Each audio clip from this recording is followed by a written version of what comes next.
Oo naman, marami talagang mga paraan para mabilis makatapos ang babae. Yan ang ating pag-uusapan ngayon mga idol at bago natin umpisaan, maaari na lamang pong isubscribe po ang ating channel at paki-click na rin natin tiny notification bell para ma-update tayo pag meron tayong mga new upload videos. And of course, follow na rin ang ating bagong Facebook page, ang BB TV. Ayan. So, yun nga ang ating pag-uusapan. Kung gusto mo itong malaman, maaari na lamang pong panoorin hanggang sa ito ay matapos. Alright, I'm back. I'm back mga lods. So, diba marami ang mga babae na nahihirapan. Hindi lahat ng mga kababaihan ay nakakatapos. Totoo yan. Hindi lahat, iilan lang. So, para makatulong sa inyo, ay magbibigay ako ng konting mga tips, ayan, para sa inyo, para makatulong ito sa inyo or sa mga babae na katulad ko. Unang-una mga idol, para mabilis ay wag po tayo magkukunwari. Oo, yan. Sa mga babae, wag po kayong magkukunwari, ano, kasi marami ang nagkukunwari na sinasabing tapos na siya, yun pala hindi pa. Maraming nagkukunwari na pinapakitang nasasarapan, yun pala hindi. 'Di ba? So wag na wag kayong magkukunwari. 'Di ba? Kasi napakahirap noon kasi hindi alam ng iyong kapareha kung tapos na ba kayo or masaya ba kayo sa ginagawa niyo, sasarapan ba kayo sa ginagawa niyo. Siyempre hindi naman siya manghuhula para mahulaan kung saan kayo masaya. So wag kayong magkukunwari na kayo ay tapos na or kayo ay nagugustuhan niyo yung ginagawa niya.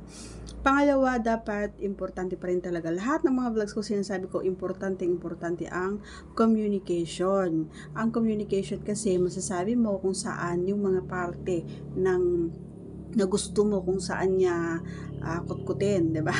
Kung saan ka may yung pinakagusto mo na talaga naman na magiging successful kumbaga yung gagawin ninyo parehas. Kasi marami ang nahihiya, 'di ba? Nahihiya sila na magsalita, kaya dapat importante talaga yung communication. Diretsahin mo, sabihin mo ng diretso na doon yung gusto ko na galawin mo or kailangan nandun ka sa baba, gusto ko doon sa baba ka, kailangan magtagal ka doon. So, kailangan i-direct mo na sabihin sa kanya kung saan ka mabilis na makatapos. 'Di ba? Doon mo sabihin na nasasarapan ako doon, kaya doon ka sa baba or doon ka sa sa may nipple niya o di kaya doon sa 'di ba? Maraming mga parts ng na pwede mong sabihin sa kanya kung saan ka talaga nasasarapan. At saka hindi lang puro sabi ka, no? Hindi porket sinabi kong sabihin mo, 'di ba? So kailangan pa rin na ituro mo sa kanya kung saan, kunin mo yung kanyang kamay at ituro mo kung saan parte or saan banda yung nasasarapan ka. Hindi lang basta sabi. Yung iba kasi doon yung gusto ko, 'di ba? So kailangan pa rin dito yung i-guide mo siya. Sabihin mo, ituro mo, kunin mo yung kamay niya, hawakan mo, i-guide mo kung paano niya ito diinan or paano niya ito bilisan or paano niya ito, 'di ba? Laruin, ganon. So kailangan mo i-guide. At saka wag na wag lang magfo-focus mga idol doon sa pagpasok mo doon sa bulaklak. Kasi yung mga ibang kalalakihan ay nakafocus sila doon. So wag lang mag-focus doon.